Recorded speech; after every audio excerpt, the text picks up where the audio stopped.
eu quero conversar aqui, expor todos os detalhes que envolvem a polêmica no entorno do fundão, uma polêmica que está usando a indignação das pessoas, que é justa, mas também o interesse político e econômico de grupos que querem o fim do fundo eleitoral para que outras práticas possam acontecer livremente no Brasil. Então, um pouquinho de paciência, que eu vou explicar para vocês, na primeira parte, a questão do voto sim em Brasília, e na segunda, a importância que os brasileiros precisam ter sobre financiamento eleitoral, o financiamento que vai levar representantes para o Congresso. Muita gente não presta atenção, mas o destino do país pode ser mudado nessas formas de financiamento. Eu vou explicar. Primeiro, vamos conversar sobre o voto sim, que autorizou o aumento, o teto do fundo partidário para 5,7 bilhões. Um valor absurdo.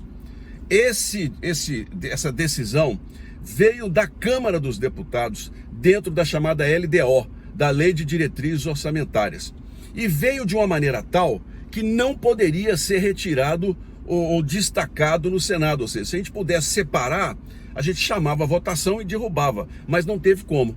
Ele foi tão bem montado na Câmara dos Deputados que o Senado, que é a casa revisora apenas, não pôde fazer absolutamente nada em relação ao valor do fundo partidário. Prestem atenção, se nós, do governo, e eu sou vice-líder do governo, derrubássemos a LDO, gente, vamos votar não para derrubar tudo, o que aconteceria? O governo federal, o governo Bolsonaro, ficaria com o planejamento do orçamento de 2022 atrasado.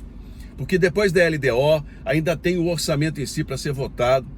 O que se quer aqui no entorno disso, do orçamento, é atrasá-lo o máximo possível. Por quê? Porque em 2022 é ano eleitoral. É um ano pós-pandemia, é um ano em que o governo terá muito dinheiro para fazer investimentos que só podem ser feitos entre janeiro e junho, é o que determina a lei. Então, para a oposição, quanto mais tumultuar agora o orçamento, fazer com que ele só possa ser executado lá em abril, maio do ano que vem, eles amarram as mãos do governo numa tentativa de retomada. É um jogo político que está por trás dessa história, muito forte e muito inteligente. Basta observar quem votou contra. Quem votou contra está contra o governo. Eu, como vice-líder, eu tenho que seguir as orientações que vêm do Palácio do Planalto, porque é a minha função. Até o dia que eu deixe de ser da liderança, aí é uma outra história. Mas enquanto eu estou vice-líder, minha função ali é fazer com que os projetos avancem.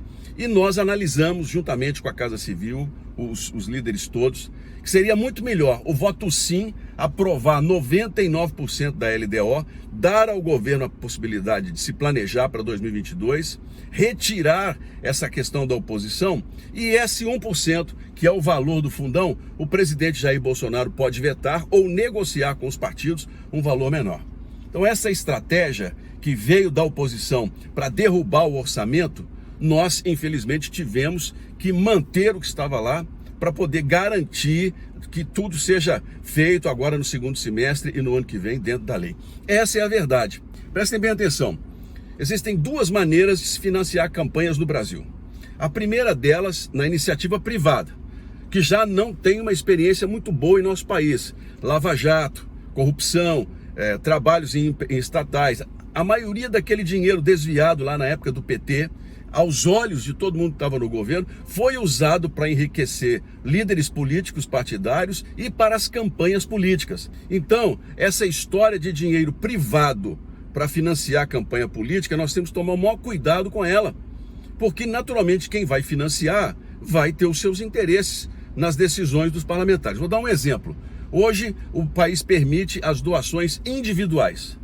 Empresários podem doar. Partido Novo, por exemplo, que é o do governador Zema, é um partido de empresários que podem bancar a própria campanha ou foram bancados por outros empresários, receberam dinheiro. Isso é ilegal? Não, a lei permite.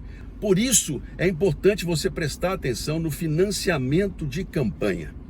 Outra questão, se propõe muito a legalização do lobby no Brasil. Lobby, quer dizer, grupos de interesses que podem oficialmente votar e aprovar candidatos. Vamos lá.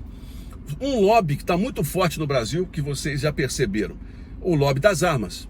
Eles agiram depois da eleição do presidente Bolsonaro, o número de armas no Brasil, a venda aumentou muito, eles têm feito campanhas para mudar as leis, têm tido apoio de gente importante para vender mais armas aos brasileiros. É um lobby que ainda não está legalizado, mas que está agindo juntamente para mudar as leis, a legislação brasileira. E para isso eles precisam de voto, né? Vão bancar candidatos. Os cassinos, observem, cassinos querem entrar no Brasil e voltar a funcionar de qualquer maneira. Estão dispostos a jogar milhões e milhões em candidaturas políticas para que os candidatos possam votar pela volta do cassino. Muita gente é a favor, muita gente é contra, mas eu quero aqui explicar para você como quem financia a campanha vai influenciar diretamente no voto no parlamento. São lobbies, são financiamentos que querem entrar na corrida política brasileira para poder ter representantes no Congresso. Hoje, com o fundo partidário, muita gente já vota os interesses próprios. Você imagine se a gente começar a ter o dinheiro de terceiros para poder financiar as campanhas. O fundo eleitoral foi criado quando a justiça proibiu essas decisões, essas doações privadas. Foi proibido, então criou-se o fundo eleitoral. Agora, eu não sou contra o fundo eleitoral. Um escreveu assim outro dia, assim, na televisão e na rádio você falava. Nunca fui contra, porque eu dizia, ou nós aprovamos o lobby, ou nós criamos um fundo que permita os candidatos serem independentes. Eu, por exemplo, ganhei 130 mil reais, está lá nas minhas contas, do fundo eleitoral.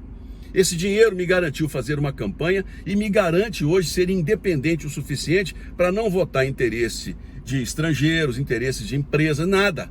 Eu tenho total liberdade de trabalhar e meu compromisso com a minha consciência e com o que eu acho que é melhor para o país, como foi essa votação do fundão.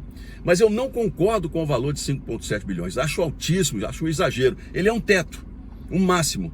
Os partidos podem negociar, sim, um valor menor para que as campanhas possam ser públicas, a gente possa saber como esse dinheiro foi gasto, porque o TSE investiga para valer, e os candidatos, na maioria possível, chegarem ao parlamento independentes, não serem financiados por grupos econômicos, para que a gente possa ter um equilíbrio nessa votação em prol do povo, da população brasileira. O jogo ele é muito maior do que apenas essa questão do valor em torno do fundo partidário. Se o presidente Jair Bolsonaro vetar, como está previsto, se não houver acordo, a ideia é manter o veto lá na Câmara, para que isso possa ser rediscutido em outro momento.